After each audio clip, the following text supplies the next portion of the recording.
Good day everyone. Today po samahan nyo ako mag-upgrade tayo ng ating PC or yung ating computer. Ang una natin i-upgrade sa ating computer, syempre papalitan natin yung CPU pa ng RF120FS. So yan yung gagamitin natin, pamalit, no? Yan yung ating fan, no? Tapos mag-upgrade din tayo ng Sapphire RX 580 na 8GB na video card. Then papalitan din natin yung ating CPU fan, CPU or CPU cooler ng KF200 CPU cooler. So ayan siya. At syempre mag-upgrade na rin tayo ng ating RAM, no? Yung Kingston Fury na may LED na 16GB RAM. Tapos palitan na rin natin yung ating motherboard ng Gigabyte B250M motherboard for Intel G4 560 na processor natin, no. So sa mga tatanong, yung motherboard natin is it has 4 DDR4 RAM slots na may maximum capacity of 64GB RAM. Support nito yung M2 na SSD.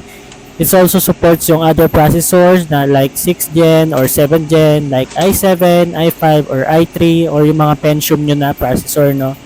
So dito sa part na to, ayan, binaklas na natin yung ating lumang motherboard na nakakabit. So setup natin yung ating processor dun sa bagong motherboard natin, no. So ayan, so pagtanggal niyan, ganyan lang. So pag bumili kayong brand new, ayan, may nakakabit siya na parang plate, no. Tatanggalin nyo lang yun para maikabit yung inyong processor, no. Yan. So, ganyan lang ang pagkabit ng processor natin. Tapos, gagamit na tayo ng dalawang RAM, no? So, bali, isang 16 tsaka isang 8GB RAM yung gagamitin natin para mas mabilis siya. So, pero meron tayong 4 na slots yan. So, dalawa lang muna ilagay natin. Then, ito yung ating CPU cooler or CPU fan. So, kabit lang natin yung adapter niya para mag-fix. So, ilalagay ko sa link yung description nitong CPU fan na to. So, supports nito yung AMD na motherboard or Intel. Meron naman siyang adapter, no. So ayan, so ganyan lang magkabit niyan. Tapos ikakabit niyo lang tong na to sa may port, dun sa may CPU fan na port, no. Tapos yung isa sa USB, dalawa kasi yung cable nun. Ayan. So this time, ayan, pinifix lang natin. Tapos ikabit natin yung ating power supply sa motherboard. Siyempre para magka-power yung motherboard, kailangan nyo ng power supply natin. And so nyo lang kung ano yung kinakabit natin. Yan lang namin normally na tinatanggal or kinakabit sa motherboard, no? Ayan. So kabit nyo lang yung mga cable. So kapag tinanggal nyo yung luma yung motherboard, tandaan nyo lang kung saan siya nakakabit. Tapos yung natin, yung bagong motherboard natin is 8 pin po siya, no. So yan, so kabit naman natin yung ating CPU fan. So lalagay na lang siya natin dito sa gilid para pampalamig na lang din ng ating CPU. Then kabit na natin yung ating Sapphire RX 580 na 8GB video card for better gaming, no. So, dyan yan siya. Kabit lang nyo lang. Ayan. Pag nag-click or nag-snap na, okay na yan. Then, kabit nyo yung screw at saka yung 8-pin na power supply ng ating GPU or video card. So, then, after nyan, fix na natin yung mga cable sa likod. Kabit nyo yung inyong mga SSD or HDD. Then, ready na tayo for testing. So, testing natin siya, okay na siya. So, double check nyo kung may nakalimutan kayong cable. Pag okay na, yes, testing na natin, no? So, gamit natin power supply is 650 watts na power supply. So, let's go. So, try na natin siya. Boom! Yan, di ba? Ang ganda ng setup natin, no? Ang ganda upgrade natin. So, meron tayong 6 na fan or total of 7 kasama yung ating CPU fan. So yan, okay naman yung ating GPU, umaandar naman siya. Yan, so ang ganda ng kulay niya, no. So kung gusto niyo yung mga in-upgrade natin, ilalagay ko sa description yung link para mabilis niyo makita or mabilis niyo ma-check out sa inyong mga shop, no.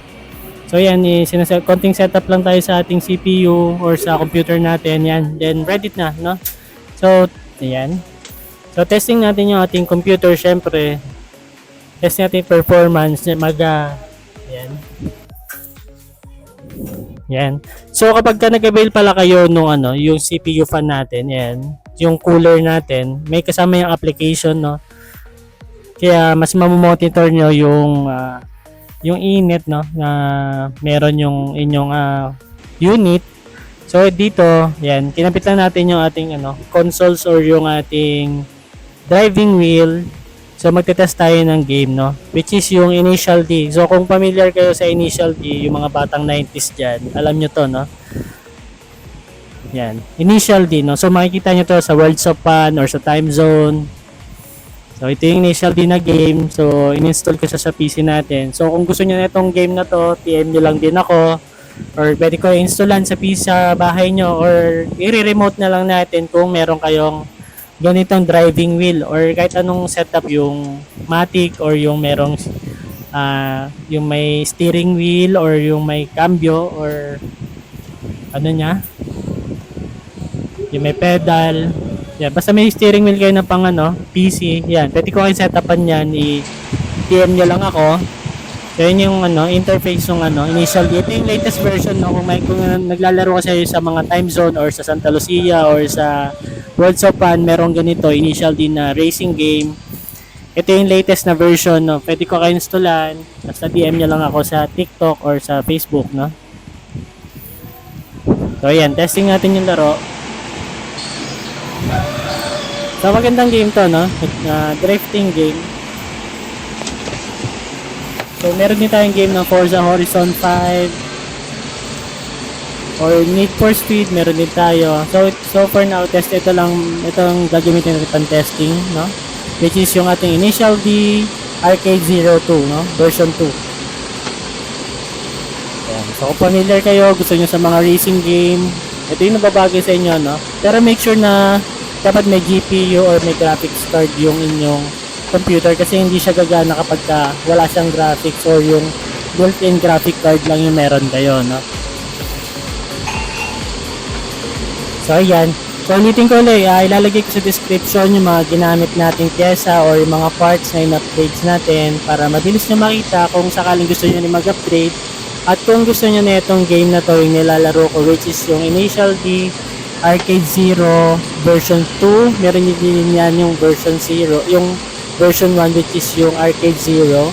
Ito yung Arcade 0 version 2 naman to, no? So yan, kung gusto nyo yan, i-DM nyo lang ako sa Facebook and TikTok, no? Tapos sa YouTube, huwag nyo kalimutan mag-subscribe for more video tutorials, Pisonet Boss TV, no? So please like and subscribe, no, sa ating channel. And enjoy watching and enjoy playing kapag nakuha nyo tong games na to, no?